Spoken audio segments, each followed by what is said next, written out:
So now that Trump has been indicted in Georgia, right, the last shoe to drop out of all the Trump indictments, everybody is speculating on what he could be looking at in terms of prison. And because of that, everybody's also wondering, is Trump going to get pardoned by somebody? Well, I've talked about this in the past, but I think we need to go into obviously a little bit deeper detail because Georgia, the state of Georgia, is one of 4 states in the nation where the governor does not actually have pardon power. So Brian Kemp, the Republican governor of the state of Georgia, could not pardon Donald Trump even if he wanted to. And based on his post on social media yesterday, calling out Trump's election lies again, doesn't seem like Brian Kemp would want to do that. Instead, the state of Georgia has a pardon board made up of people appointed by the governor. So it's conservative, sure, but that board is who makes the determinations on who gets a pardon and who does not. But Georgia law is a little tricky because you can't just, okay, well, I've been convicted. Hey, pardon board, come on, throw me one here. No. The law in Georgia actually says you have to serve 5 years of your sentence before you can even petition the pardon board to give you a pardon. And coincidentally, right, the 5 years you have to wait before you can get a pardon. See, the RICO charges that Fani Willis has hit Donald Trump with, they actually carry a minimum sentence of 5 years. Meaning that if Donald Trump is convicted in the state of Georgia, he will spend no less than 5 years in prison. You cannot overcome the mandatory minimum. So Trump would be going to a Georgia state prison most likely for at least 5 years. And then he would be able to petition that pardon board. So he has to wait the 5 years before the petition, and Fani Willis hit him with charges that carry a minimum of 5 years. Now, that is a hell of a coincidence, but I do think it's a coincidence, right?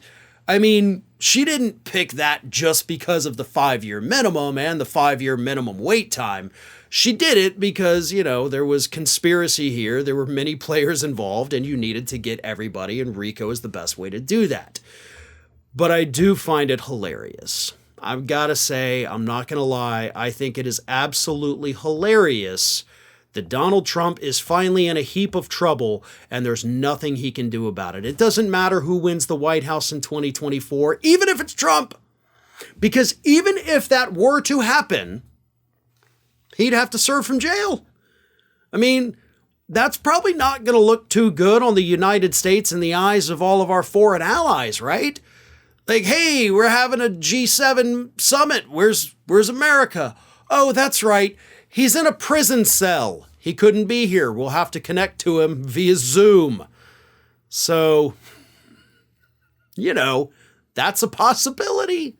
I mean, that's the worst part. Like, that is a real thing that could end up happening because he can't be pardoned.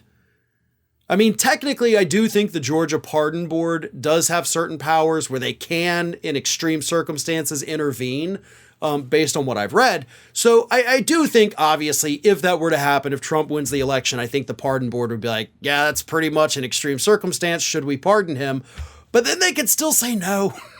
So who knows what could happen? I think it's kind of safe to say at this point, everything's a little screwy and weird, right? A situation that we never thought we would be in as a country, where the Republican frontrunner is definitely looking at, based on all of the different jurisdictions, all the different charges, Trump's going to be convicted of something somewhere. I mean, statistically, he's not going to beat all these charges. 91 counts in 4 different indictments, maximum prison sentence looming out there of 712 years. Like 7 centuries in jail is a maximum sentence if he's convicted on everything. But he could be, and he could get that sentence, and he could also end up being president of the United States with that sentence. So a very weird time for the United States, and I'm afraid it's probably going to get even more weirder before it all ends. Hey everyone, this is Aspen. And did you know that for the low cost of $0 per day, you can subscribe to the Fair and Balanced YouTube channel, We also encourage you to like, comment, and share, but again, click that subscribe button and help Aspen not be so grumpy.